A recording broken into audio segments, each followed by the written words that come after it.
po pyetja elementare është kush po don zgjedhje? Edhe pse dojnë zgjedhje? Cili është leximi i tyre që ne nëse shkojmë zgjedhje do ta kemi një rezultat ndryshe. E qartë, që shumë edhe pak. Ne duhet këtu të theksoj sepse ne jemi gjithë të vetëdijshëm që në Republikën e Kosovës nuk do të ketë një parti politike e cila do t'i merrë 80 votë kuvend ose 80 deputet. Pra, të duhet një marrëveshje. Po pikërisht, edhe zgjedhjet në këtë rast nuk janë zgjidhje. Prandaj pyetja për ta është pse dojnë zgjedhje? A dojnë vazhdojnë këtë bllokatën? Kjo është forma e vetme që ata mendojnë se ta bllokojnë Albin Kurtin edhe lëvizjen vetëvendosje në këtë rast.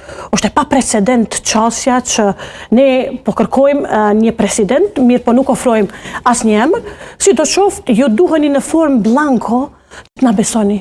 M'fal, partitë opozitare kanë qeverisur me këtë vend mbi 20 vite.